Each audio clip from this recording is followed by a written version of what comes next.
Bismillahirrahmanirrahim.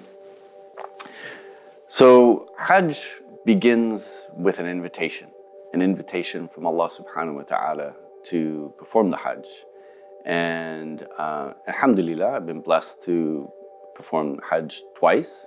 And in both of those instances, I had the desire, I had the intention, I wanted to go, but I didn't think it was going to be possible for me to go.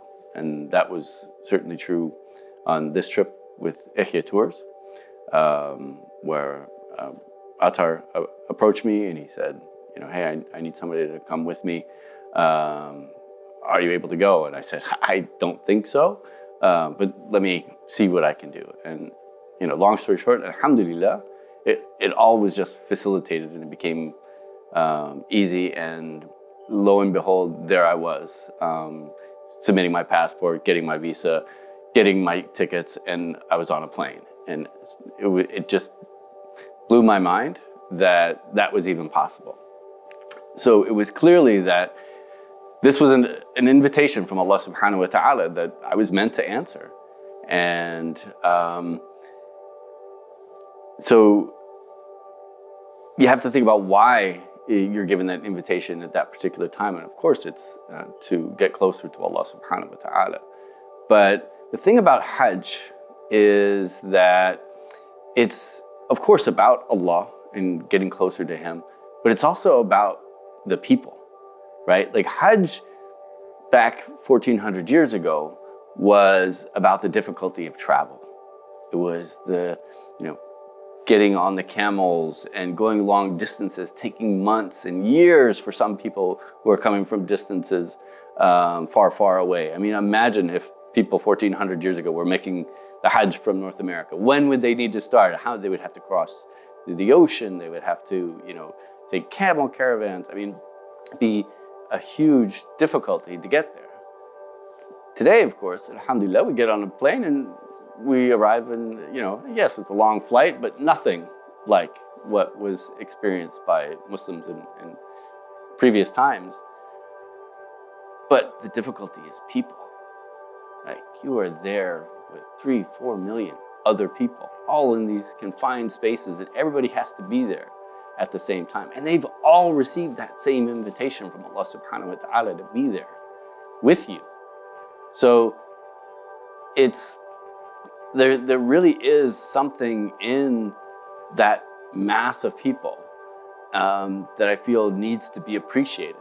If you think about the day of Alastu bi Rabbikum, when we were taken from the loins of our father Adam alayhi salam, and we're asked, if we bear witness to our Lord, Allah subhanahu wa ta'ala, and we say, Bala shahidna, we bear that witness, and it's something that we're going to be called to account for on the day of judgment, where we're going to be gathered again. We were gathered on the day of Alastu bi Rabbikum. We'll be gathered together again on the day of judgment. And we're gathered together on the Hajj. And I've heard some of our scholars say that, sometimes when you see somebody and you recognize them, but you can't quite place them, it's because they're people who maybe you were close to them on the day of Alastu bi Rabbikum, when we were, before history, when we were all standing together.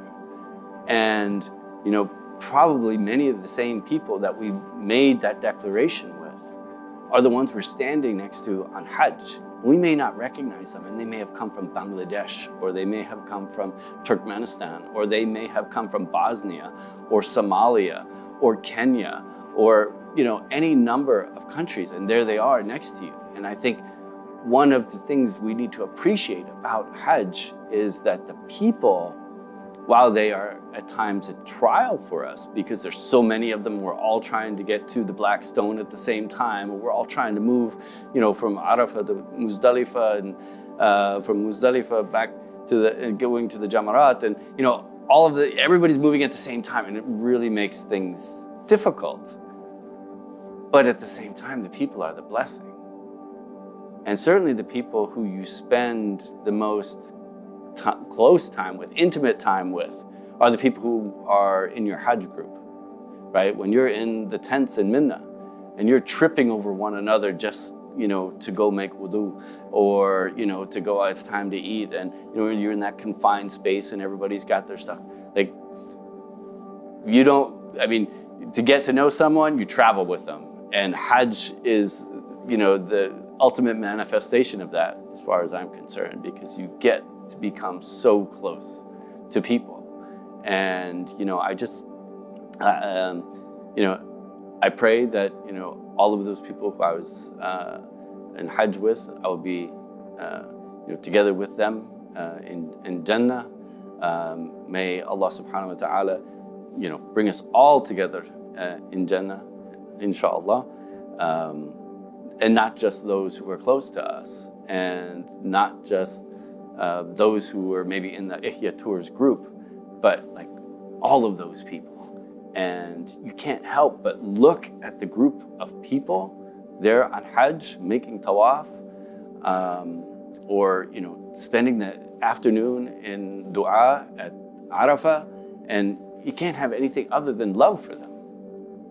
I mean, it is, people talk about, Woodstock back in the 60s or whatever, in America, being a love fest, right? This is the true love fest. Hajj is the love fest. It's love for Allah. It's love for your fellow Muslims. It's love for humanity. And that last point of the love for humanity is the one thing that also strikes me as being saddening, in that, when you look around Hajj and you see all of the people from, like I said, Bosnia or Somalia or wherever they're from in the world, North Americans are not well represented, right? Like we're the exception, right? And my prayer is that our neighbors here in North America, whether they work at McDonald's or Mack Trucks or wherever, that in the future they're going to be on Hajj with us. And I look forward to the day when Allah subhanahu wa ta'ala provides the opportunity for them to see the light of this deen, and that we can be facilitating for them the opportunity to visit Allah subhanahu wa ta'ala's house, and that we can all be together there, and may we all find our way together to Jannah. Ameen.